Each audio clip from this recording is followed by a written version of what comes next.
I wish I were a wiki-watchy mermaid, swimming in the wiki-watchy spring. Florida. It's fantasyland to some, but plenty of things here are real, like the mermaids. In my underwater world. And the huge impact this state has in US presidential elections, one of which is due within hours. It's decision time for Americans.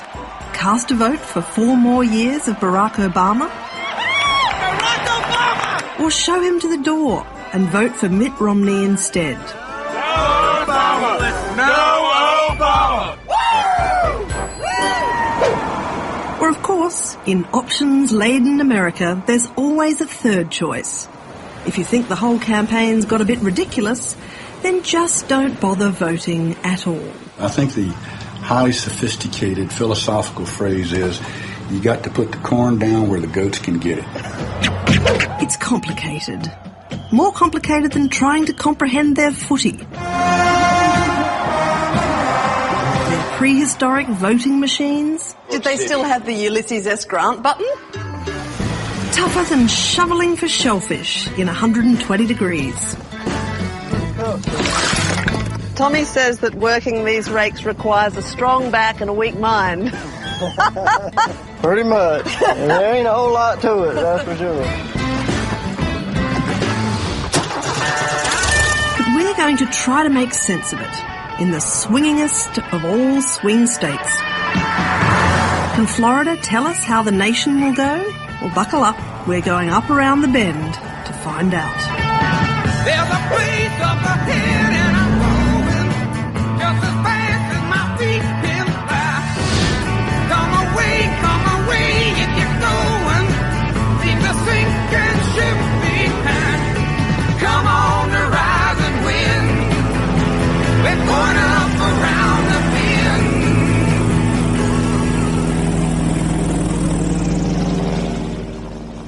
Out here in the swamps, cold-blooded prehistoric monsters lurk. Oh, I bumped him. The alligators, for which Florida is famous. He's right there. I see him. He's coming back. There he is. He just stuck his head up. He's at least 8. So he was on the hook and then came off again. Less than 20 miles from here, the Republican Party reptiles are hunting voters at their convention. Got him. That's why we're in Florida, really. It's the ultimate swing state in this presidential election. A population nearly the size of Australia's, split neatly down the middle into Republicans and Democrats. If you're going to win the White House, you really want Florida. I think he's small. Ah, he's off. And just like the gators, Florida voters are a wary breed. Darn it, just when I was starting to get excited. My escorts today are professional alligator hunter Phil Walters. They're crocodile, mate. They're beautiful. And his client, local small business owner Jason Holman. So you're just trying to hook it around him? Just snagging them. That's it. Just get a little piece of the skin. So that way we can locate them, and then we can put this guy in them. Right. Once this goes in, we got a pretty good shot of catching the alligator. Keep pointing that thing at me. That's relaxing. Like any small businessman, Phil has good days and bad days.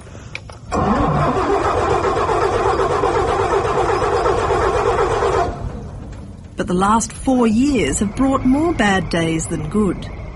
My business is down almost 50%. I'm in an industry where people can decide they don't have to. I'm not groceries, I'm not an automobile, I'm not fuel. They don't have to purchase what I'm offering. And in turn, disposable income in this country the last 4 years has gone down substantially. It's nosedived. Hey! Woo! It's a deeply held belief of many Americans that the only good government is a small one. Phil's a subscriber. I'm not against social nets. I'm not against, some of these things we have. But you have to understand government inherently, and this is what our founding fathers got, government inherently are going to cause problems. Okay, they're not going to deliver. There's going to be bureaucracies. They're not going to be efficient. We have a society now that doesn't understand that principle. And that's why these problems are coming on. And as we chase bubbles and lunge at shadows in the swamp, it's only a matter of time before Phil identifies the Washington culprit for all this, President Barack Obama. I really don't think he loves this country. He's doing what some of our, other tyrants across, our spectrum of history have done. You consolidate power. Well, tyrant's a pretty strong word. Tyrant is a strong word. Well, when you consolidate, when going back to tax the rich, I don't view that. That's what I was getting to talk about. Tax the rich is a divisive. As soon as you say that, you're pitting a group of have-nots who may be ignorant, who don't understand what it took to get there. And now you're telling them that's theirs and they should have it and they should take it, and he's going to take it and redistribute it.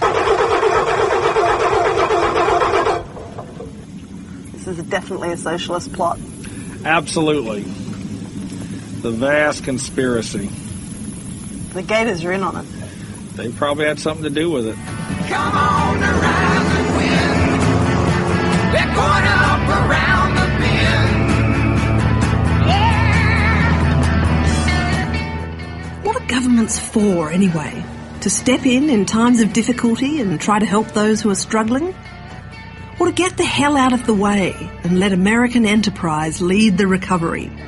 Opinions are kind of evenly divided on this, like they are on just about everything in this preposterously close-run state.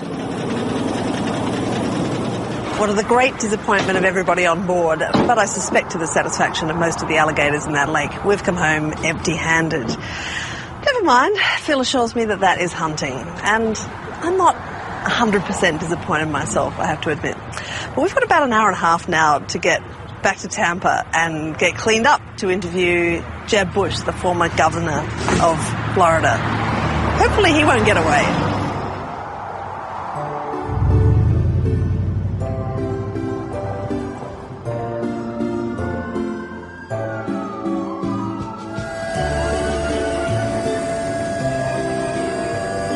You can peek into just about every nook and cranny of the Republican Party's convention city and not find a single trace of their last president, let alone anyone prominent praising his legacy. But not all the Bushes are in hiding. Ladies and gentlemen, delegates and alternates, please give a warm welcome to the former governor of the great state of Florida, Jeb Bush. Jeb Bush is George W.'s little brother. In their youth, it was always fancied that he would be the one to follow his father into the White House. I've been so blessed to be part of a family that has committed its life to public service. My granddad, my grandfather, and my father have been incredible role models for me and served our country honorably. And my brother, well, I love my brother.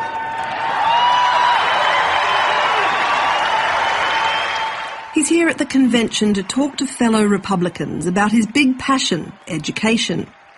But he also has something important to say about one of the key issues in this election. Bienvenidos a nuestra querida Florida. Thank you. Hi. Yes. How are you doing?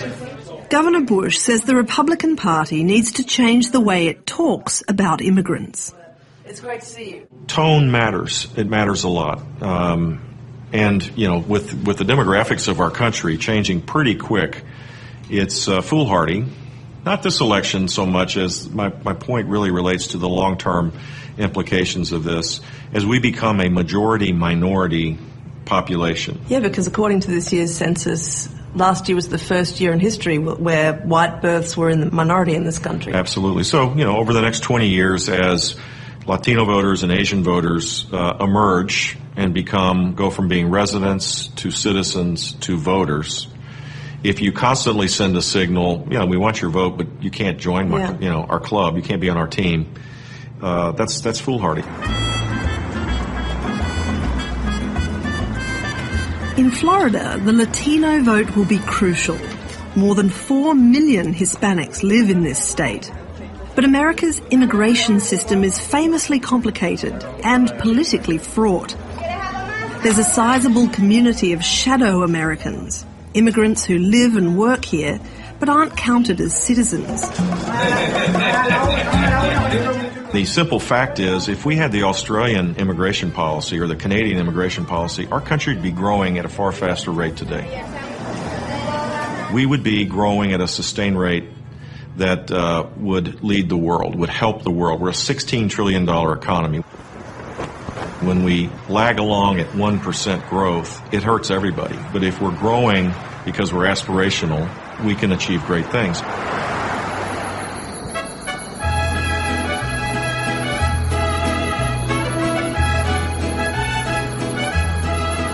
Jose Godinez Samperio has lived in America since he was 8, was dux of his high school, and blitzed his college bar exam. Either that or it's just delicious food.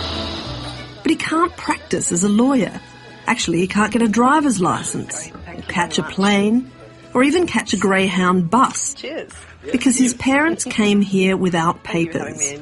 And that means he doesn't have papers, which makes him a shadow American. So you've never been back to Mexico to see your family? Exactly. It's going to be 17 years this December since I left.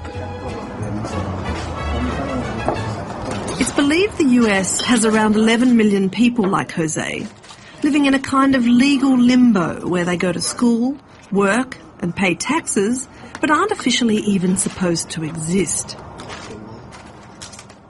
So what's the political resistance to giving people in your position a chance to live like normal Americans? Ignorance. One word is ignorance. There's a lot of people out there spouting lies about immigrants. They say all kinds of things about how we hurt the economy, how we take advantage of welfare. A lot of very negative things that just simply aren't true.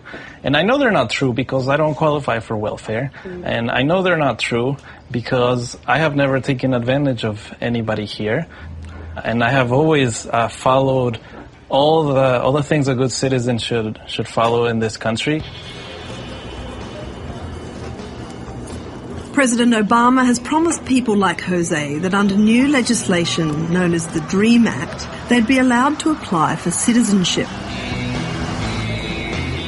But Republicans blocked the DREAM Act in Congress.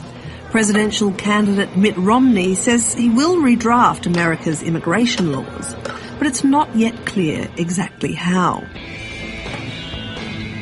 The power in this country has shifted because dreamers have come out and we have told our stories, and actually there's a big voting bloc that relies entirely on our stories.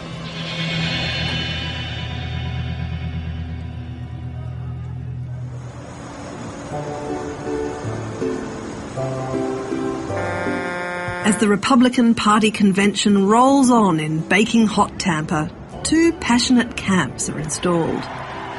The party faithful inside in air-conditioned comfort, and a growing camp of outsiders making their own air conditioning arrangements. Like this truckie, who tells me he once drove naked across the country. My air conditioning wasn't working in my truck, and I said, the only way to do this is... I must say you seem an eminently sensible man. Are you a Democrat or a Republican? I'm registered independent. Oh, okay. And I'm leaning towards voting for Mr. Romney. Really? What appeals to you about him? The last 4 years. I need a job. I'm a veteran, and I need a job. I really do. If I don't, I'm going downhill. I'm going to lose it. I'm going to lose my house. I'm going to lose everything. I would say that you would lose the shirt off your back, but that seems already to have happened. I'll let you pedal off, sir. Very best of luck to you, and thanks for talking to me. No problem. Anytime.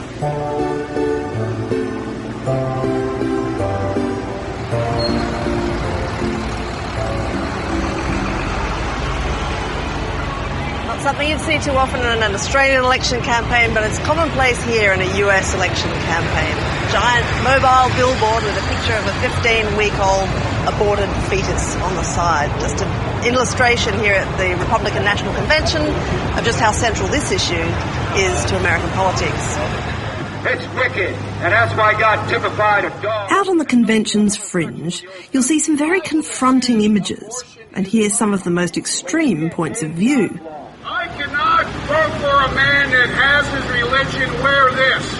This guy's worried about whether Mitt Romney favours the all-in-one undies Mormons are supposed to wear.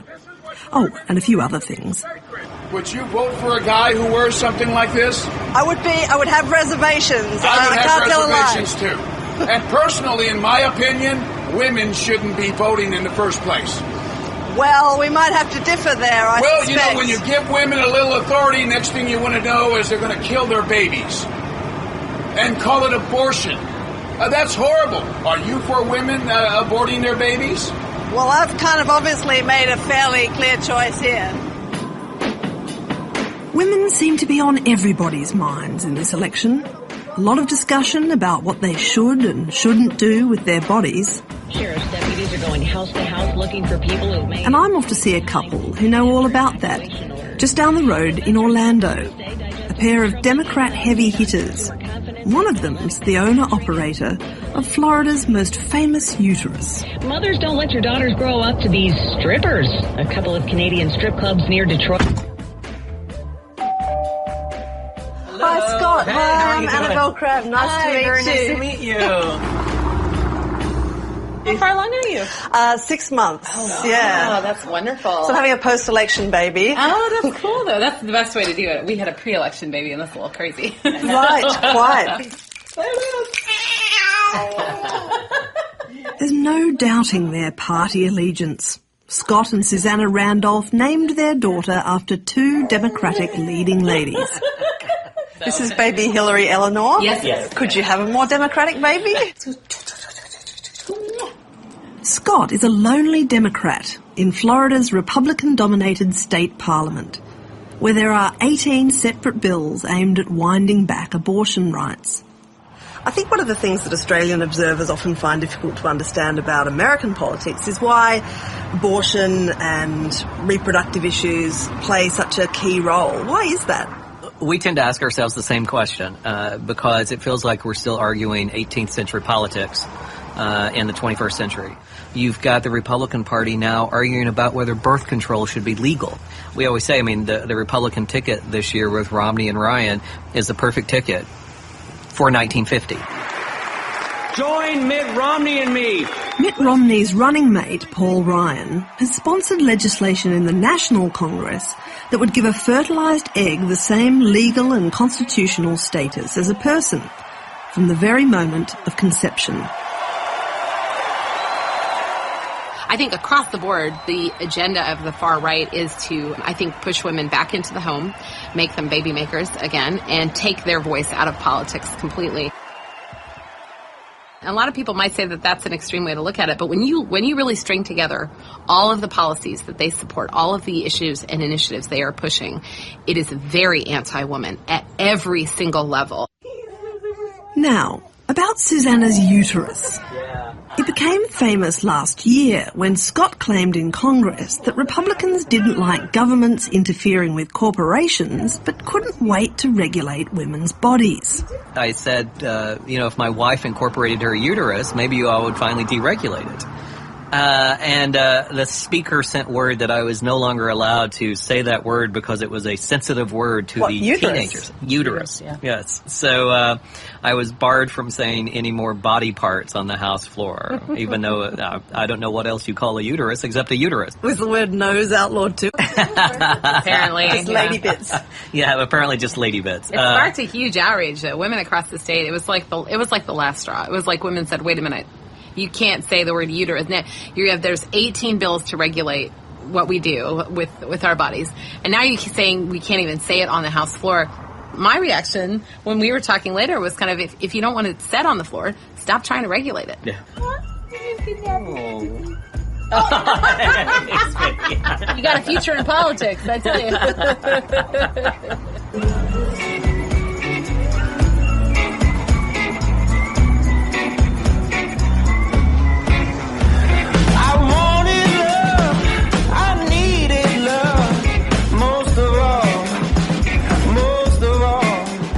Back in downtown Tampa for the climax of the Republican convention. You know, that bit where it's revealed which candidate has won the nomination. Excuse me? Yes. Hey, when Mitt Romney starts talking in a minute, would you mind turning the volume up a bit for me? Sure, just let me know. I wouldn't recognize him. Oh, really? Yeah. Okay, I'll let you know. Thank you. My fellow Republicans, the next President of the United States of America, Mitt Romney. Things are hotting up, but I can't find anyone in this bar who's actually planning to vote. How's the beer turnout? Pretty good? Yeah, very good. That's one of the big issues for the Democrats in this election. They're worried that disillusioned voters who supported them last time won't bother showing up this time around. Don't forget, voting in the US is voluntary. Mr. Chairman and delegates, I accept your nomination for President of the United States. My friend and America's next Vice President, Paul Ryan.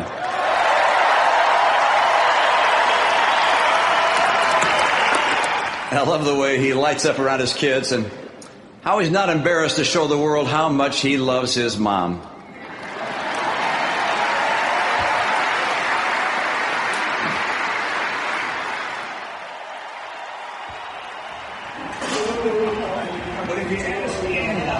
It's official. 5 minutes after I've asked them to turn up the convention and turn down the music, the bar is totally cleared. I can't help but feel partially responsible for that.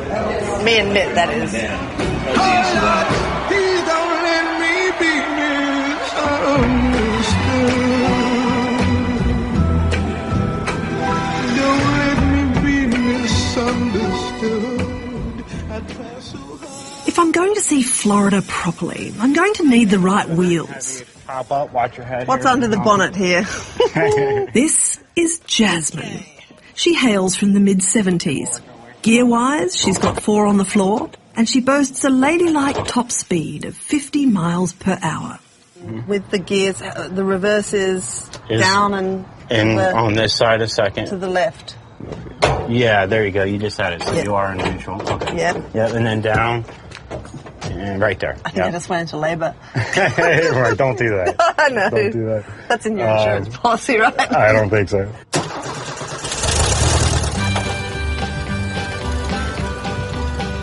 We're planning to do a bit of a wonky loop around this state to find out what people are thinking, how they're voting, and why. Go away from I've agreed to overlook Jasmine's drinking problem. She needs to visit a service station very, very regularly. But even though Americans whine outrageously about soaring fuel prices, petrol's still less than $1 a litre here, which to my Australian sensibilities sounds downright reasonable. It ain't me you're looking for, babe.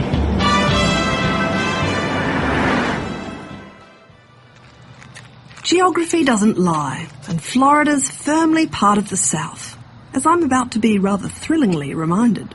Hello, hi. I'm Annabelle. We're so glad you're here. Nice to meet you. Aren't you ladies a picture? I'm so happy to have you. Well, my pleasure, absolutely. Nice to meet you. Hi, thank you. Let us show you around. I can't wait to see you. Thank you. How about kitchen first? Everybody likes food. The heritage-listed Gamble Mansion is Florida's last surviving plantation house. What a terrific outfit. Thank you. Rescued by a group known as the United Daughters of the Confederacy. So how do you get to be a daughter of the Confederacy? Well, you have to have direct lineage to someone who fought for the Confederacy in the war between the states. So other people call it the Civil War, but you don't call it that. We don't call it that because that implies treason. And it was established that there was no treason involved. Because other people call it the War of Northern Hostility, of course, don't they? You don't go Northern that far. aggression, the recent inconvenience. It had a lot of little nicknames like that. Joan Fisher and her colleagues hold open days at the mansion where they wear traditional dress and cook chickens in interesting ways. If I ran the string to the ceiling, it would turn for about 20 minutes before I had to do anything to it. It'll just baste itself. What an ingenious method. Yeah, I wish I could say I thought of it. It's very much a non-partisan organisation that welcomes all descendants, whatever their politics. What do you think has actually changed in the last 4 years, and how's it been to have the first black president? I don't think that the black issue has been as much of a leverage as it was thought it might be. I think that he inherited some problems that had been growing for a long time. There's really only so much that one leader can do. What do you make of Mitt Romney? Well, I don't find it offensive that he's a successful businessman. You know, it's kind of like when I look back at when Rockefeller was running for president years ago, and everyone said, well, he's got zillions of dollars. Why would we want him to be president? Well, I'd like for him not to be there for the money. You know, so if he's already proved in the business world that he's capable of making great sums of money. Sounds like a good business manager to me. I'd vote for him. You're not bothered by the Mormon underwear? You know, if he wants to wear girlies' garments, it's okay with me. I really don't care. I'm not hiring him to buy at Victoria's Secret. I'd really like to see a balanced budget and more jobs. Let the midnight special shine a light on me. The only people that want more of this are the beneficiaries of Obama's crony capitalism and the people who think that the gravy train of government benefits will never end. Everybody I meet seems to be worried about the country going broke. All of America is doing it tough, it seems, except the people who run election campaigns. They have never had so much dough. The 2012 race is the most expensive in American history, by a long straw. I'm off to meet a campaign old-timer to ask why. The overwhelming issue on people's mind is their personal economic status and future. With more than 8% of people unemployed, probably even more than that underemployed or employed below their skills, that's understandable. But I have a paperback version of it. Senator Bob Graham is one of Florida's best-known Democrats. A former governor of the state, he served 3 terms in the US Senate and even had his own crack at the presidency. You put your hand up for the Democratic nomination in 2004, so that's 8 years ago now. How much money did you have squirreled away for your run? We spent about $7 to $8 million. And how much would a full presidential campaign have cost around about that time? Yeah, we thought had we run a full campaign, it would have cost in the neighborhood of maybe 30 to 40 million. 30 to 40 million. And you wouldn't, I mean, it'd be unusual to get change out of $1 billion these days, wouldn't it? Yeah, I mean, both candidates are going to well exceed the mark that Barack Obama set in 2008 of $1 billion. Where does all this leave your ordinary voter? Frustrated, confused, and adds to the cynicism of government and what it signals to the average person that you're no longer important because the power has shifted to those who have the economic wealth to buy their way in, makes them maybe justifiably cynical. A government of which we can be proud. Jimmy Carter, a leader for a change. Under President Ford, America is on a steady course. Keep him. Public funding was introduced here in the 1970s. Candidates who took public money had to agree to cap their campaign expenditure as a condition of acceptance. You trust government? I trust you. In 2008, Barack Obama made history by refusing public funding. He relied on his own fundraising instead and vastly outspent his opponent, John McCain. Mitt Romney, the businessman. And this year, for the first time, both candidates have chosen to go it alone, turning the campaign into a never-ending fundraising drive. Militant fundamentalists, a nuclear Iran. It's diverting the attention of the candidates, and it is putting in the hands of a small group of people who can write these big checks an enormous amount of political influence. In a world where thousands of jobs were destroyed. And there's something else. A recent Supreme Court decision relating to free speech means that corporations and organisations are now free to sponsor their own political ads, anonymously. Under President Obama, the number of women living in poverty... Most of this new advertising is negative, which raises the temperature of political combat. And it all adds up to an awful lot of dollars. How much more money are we talking about? Twice as much? 5 times as much? Ask that question when the final election reports are filed early in 2013, but I think this election could well double or triple what has ever been spent in a presidential election before. The swing voters, as schizophrenic as they might be, largely, apparently, are breaking for Mitt Romney. American election campaigns look big, but the band of voters whose minds they actually want to change is small. Of the 50 states, most of them are firmly either Republican or Democrat already. This land is my land. Only about a dozen are really up for grabs. And even in those states, only about a quarter of voters reckon they're undecided. So all this campaign sound and fury is actually directed at quite a modest number of ears. And the president running all over the country like a chicken with his head cut off. Jasmine and I are just cruising over the bridge into Caravelle, beautifully named Florida seaside town, where I'm going to meet Mac the Knife. Real name, Max Stepanovich. He's a notorious Republican operative and lobbyist. He's asked me to meet him at the marina, where he's just cruised into town aboard his boat, the Blind Hog.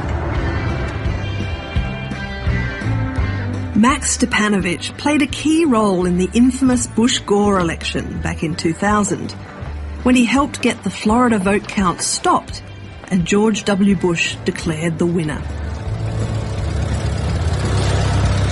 He's not involved in the Romney campaign, and he reckons both candidates lack charisma. Because at the end of the day, voters don't vote for party or platform. I mean, there are lots of people who do, but generally speaking, people vote for who they like. And neither Barack Obama or Mitt Romney or Ronald Reagan or Bill Clinton.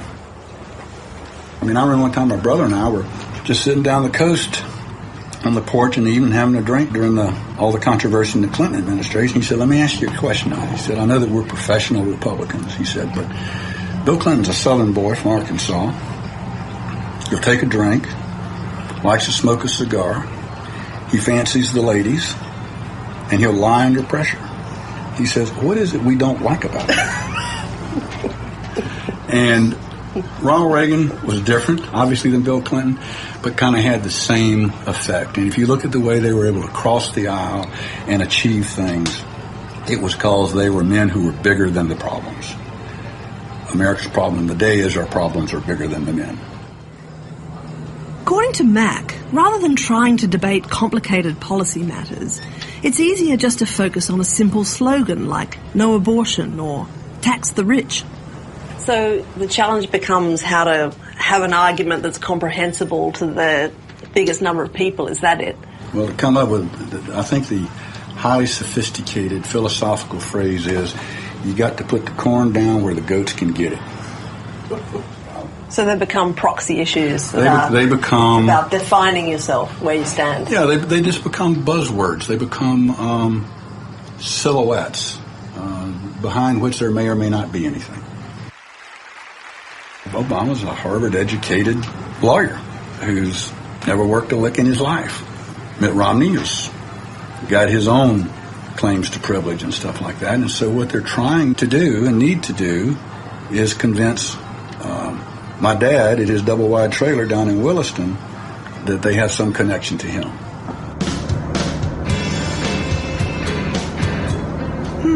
I'm not sure Mac the Knife's dad is your classic swinging voter, but there's no denying President Obama has a task in front of him.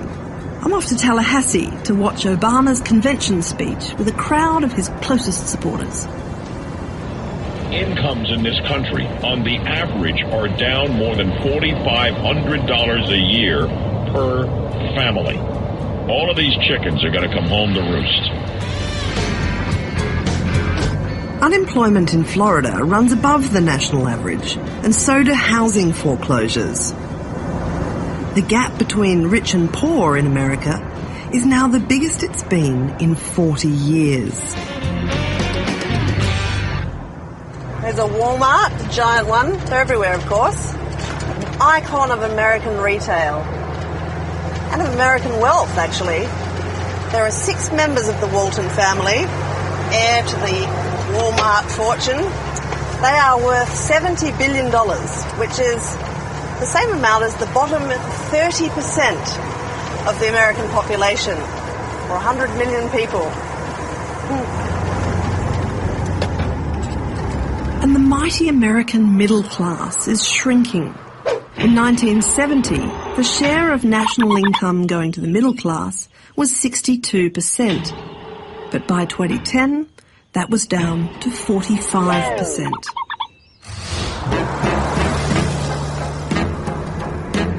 In the state capital, Tallahassee, it's a big night for the Democrats. I put a spell on you.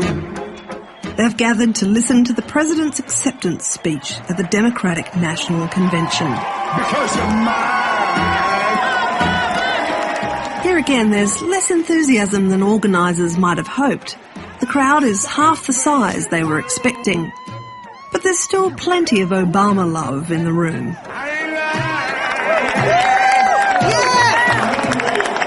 I accept your nomination for President of the United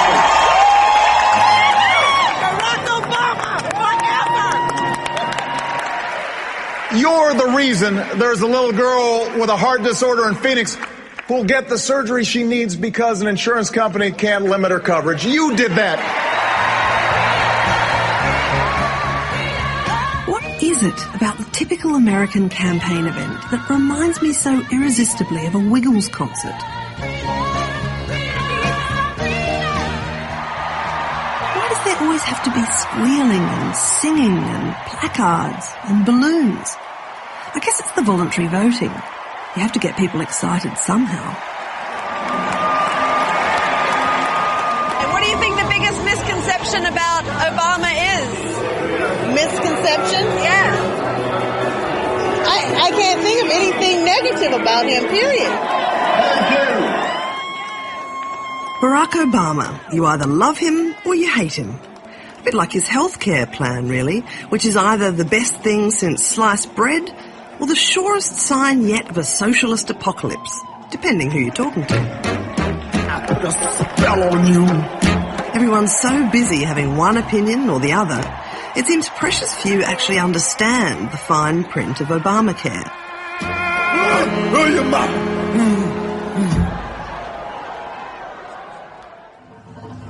You could go around here, pick 100 people at random, tell them you're going to shoot them in the head unless they tell you what the 3 main issues are in Obamacare. And you'd have to shoot 99 of them. But every one of them's against it around here because it's Obamacare. Time to get a gun. That's what I've been thinking. Speaking of guns, one of the most transfixing parts of the American Constitution is its Second Amendment, which authorises citizens to rise up against the government in an armed militia, if they ever feel the need. When the talking is over, it's time to get a gun. So this is my first time in a gun shop, so, I'm not quite sure how to behave. How am I doing so far? You're fine. Absolutely fine. Owning a gun is a right. And in Florida, nearly 1 million people are licensed to carry a concealed weapon as they go about their business. That's more than any other state. May I touch it? Is this a popular lady gun? That is, actually, yes. And not so much in the pink, and we sell some of them to ladies, but more often we sell it in the just standard black configuration. Whenever there's a fear of increased regulation, such as after a gun massacre, sales go up. Also, people who've been thinking about getting around to buying a gun think better zip down and do it straight away. Absolutely. In 2008, as an Obama victory looked likely, fears that he would wind back gun ownership laws fueled an acquisitional frenzy. So that is just ridiculously small. It is. This is what we call a derringer. But those fears haven't been realised. Quite the opposite. The president's been criticised by gun control groups for not being tough enough. You would shoot your attacker and he'd go, ow! He's actually made it easier to take loaded guns into national parks and wildlife refuges. Are you packing heat right now? I am not. Store policy, we don't carry on us in the store. Okay. What do you do? I have a concealed carry. I mean, I have, a small 380 like this. Right. Okay. And is that just a sort of date night thing, or is it? Specifically, not on date night. But no, I personally rarely carry it, but I have the option to if I so choose. Trayvon Martin was gunned down in the streets of Sanford, Florida. An unarmed black team. The most polarising racial incident of the Obama presidency happened in Florida earlier this year. 17-year-old Trayvon Martin, who was unarmed, was killed by a neighbourhood watchman claiming self-defence. Grabbed it, and I just grabbed my firearm and I shot him. Gun homicide is the leading cause of death among young black American men. If I had a son, he'd look like Trayvon. But it's an issue on which the nation's first black president has been largely silent. Every other president, Bush, Clinton, Reagan, was forced to talk about issues that specifically addressed black America. This president has gotten a pass when it comes to that, and that's unfortunate. Lenny McAllister is a conservative commentator and member of the Tea Party. So are you saying that President Obama is actually less able to address black issues because he's conscious of drawing attention to his race? I think he's less willing to do that because he doesn't want to take the criticism. You look at the Trayvon Martin situation here in Florida. It basically blew up the country and divided it. But it took about 2 weeks before he finally spoke out on it. That's one of the very few times that President Obama has spoken up. And will he talk about the working class, the middle class? Yes. Will he specifically talk to black America, specifically talk to America about the issues of black people and say, listen, this is 14% of our country. If we give up on this demographic, how do we fix the rest of our diverse nation? He's never said those words. He's never been able to stand on that platform. Praise the Lord. We're so glad to have you all worshiping with us this morning. You're an awesome God. African Americans have been especially hard hit by the financial crisis.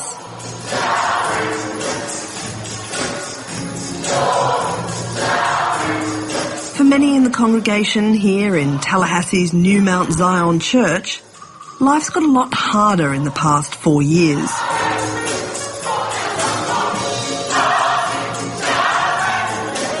Just over a decade ago, the average black household owned 1/10 of the wealth of the average white household in America.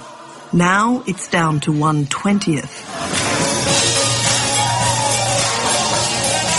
Among the faithful here, that's not necessarily seen as anything the president can control. I think when everyone does well, black Americans do well. And what do you think of the job that President Obama's done? Well, now, I am truly biased. So I think he's done an extraordinary job in extraordinary circumstances. It's just it's unprecedented what he had to deal with as a president. So I think he has managed as well as he could possibly manage, given the support that he has. He's been sent some trials and tribulations, hasn't he? A lot of criticism as well. And I think that the only way I agree with my sister here, that we are going to make it, but it would be much easier if we all came together and got behind our president. Hallelujah! Bless his name. Hallelujah. You can't beat the spiritual zeal of a gospel congregation. Unless, of course, you follow college football, where the spirit might come in a jar. All y'all from Australia? Why is your friend drinking from a jar? That's a secret blend of secret stuff. Wow. It looks like... S-D-A-T-E. Okay, we're for state! Woo! Woo! So what are y'all doing? Well, I'll tell you what, we're going to our first ever college game, ever. Well, you picked a crappy one because it's raining. Forget your political conventions. The hottest ticket in town is to see the home team take on the visitors from Georgia. A southern hoedown showdown where some of the best action happens in the car park. We're from Australia. Australia! Yes, but we're also kind of travelling around doing things on the presidential election. You're going to vote? Who are you voting for? Well, darling, I'm from Australia. I can't vote. We got naked. Oh, that's true. Yeah. I'm a Romney supporter. We got naked. I made up my mind yet. I'll probably make up my mind at the end of the term. Romney. Who are you going to vote for? Romney. I'm not voting for Obama. Right, okay. No Obama. No Obama. So why the no Obama? What's the problem? We don't like Obama. Did you like him 4 years ago? No. I didn't vote for him 4 years ago, and I'm not going to vote for him now. $3 trillion more in debt than we were when he was voted in. Yeah. $10 trillion in debt. Oh, excuse me. 10 trillion. That's why we don't want That's a lot of zeros. Does anybody else want a beer? Is it always this wet? No, but it is Tallahassee in September, which is the wettest month of the year around here. It's not long before you stumble on another great divide. Shirtless youth on one hand, and on the other their parents' generation, who measure their prosperity in square feet and flat screens. It's a college football tradition to bring your RV or recreational vehicle and make a weekend of it. They're all just a smidgen bigger than Jasmine. You'll have to come in and see it. I'd love to have a look. Well, is that an invitation? Absolutely. All I need is half of one. The owner of this van, a former fireman, retired on his pension 10 years ago, aged 50. This is tiny. Yeah, well, it is in the RV world. It's the one, our neighbor right next door. It's a little bigger than this. Really? Oh, okay. Well, you want to have a slightly bigger one than your neighbour, right? Yeah. And just the 2 televisions you find is enough? Well, no, there's 4. 4? Yeah. That's the kind of middle-class dream that's probably not going to be possible for the next generation, who are struggling just to get jobs.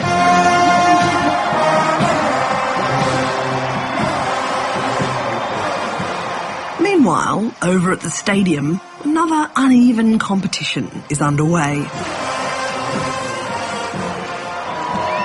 it's half-time here, and the visiting Savannah State University Tigers are being absolutely pummeled by the home ground Seminoles. Not all downside for the Tigers, though. They're being paid $500,000 just to show up and get whupped. College football is about big money in this part of the world. Speaking of which, the broadcast rights to this season are worth $14 million, which is why foreign correspondent can't show you 1 second of the game. We're sticking with the dancing girls instead. You get the feeling with American football that all this hoopla is designed to distract us from something. Perhaps it's the deep incomprehensibility of the game itself. A bit like the American voting system, I guess.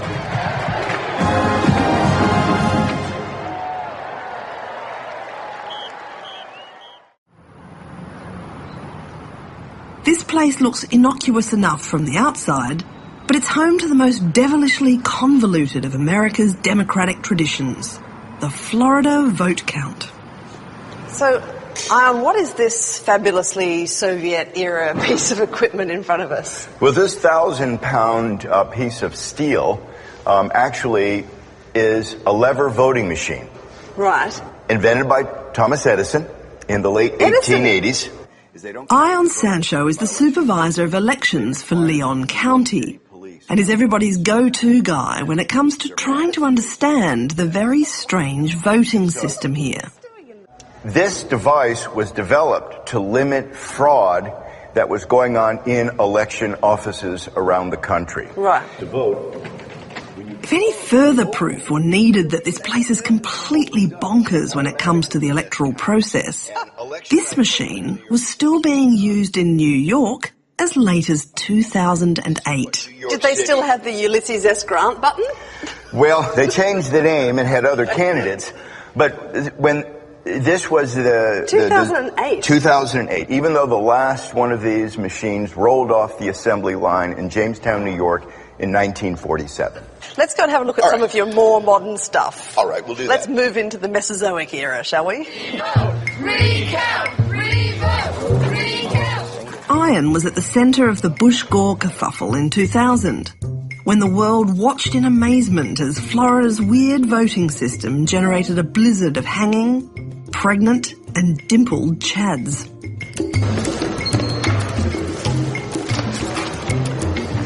I was the individual appointed by the Florida Supreme Court to oversee the technical recount. So what's your historical view now? We're viewing 2000 from the safety of 12 years of hindsight. Was that election nicked, do you think? Put it this way, it's the first election in the history of the United States that the courts intervened to prevent a state from counting all of its ballots. And George W. Bush won by 537 votes. And had the decision gone the other way, do you think that the election would have gone the other way? Yes. It turns out that in the state of Florida in 2000, 31 counties actually applied the right standard to counting an undervote, and 36 counties applied the wrong standard. And that really altered the outcome of the election.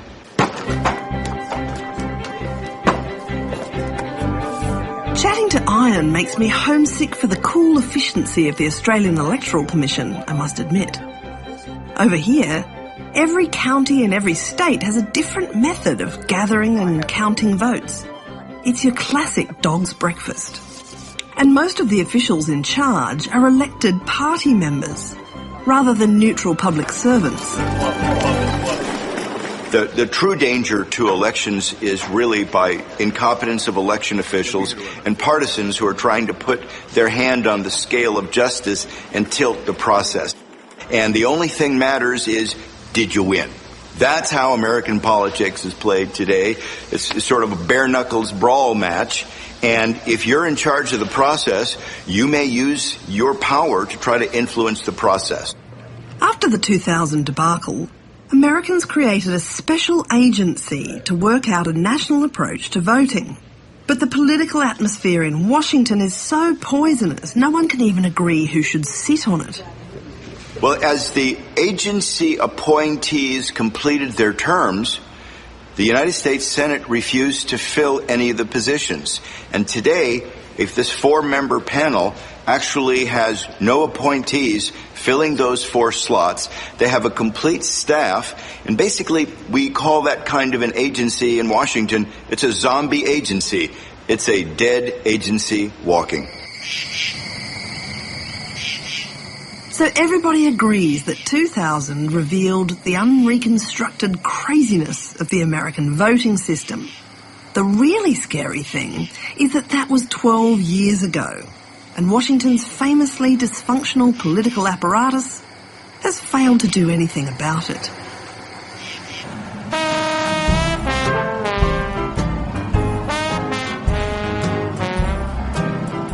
Well, we started out with gators, and I'm ending this journey in a gated community. A retirement village just north of Miami. My bad attitude caused me nothing but trouble. A sizable chunk of the Florida electorate, around 35%, are older voters. And every politician with a barrow to push is interested in what they think and what they want in this election. But I want to know whether this campaign, with all its money, all its gotcha moments, all its canny manoeuvring, is masking a bigger change in America. I think that we have become spoiled, and maybe we parents have done it. We wanted more for our children, but we gave them too much so that they feel they are entitled to everything, and we are not entitled. We should work for what we get. Naomi, what do you hope for your grandchildren, and are you optimistic? No, I'm not. They're going into a different life than we have or we had as young people. And I have 2 sons who are in their 50s, and I'm sure they're looking for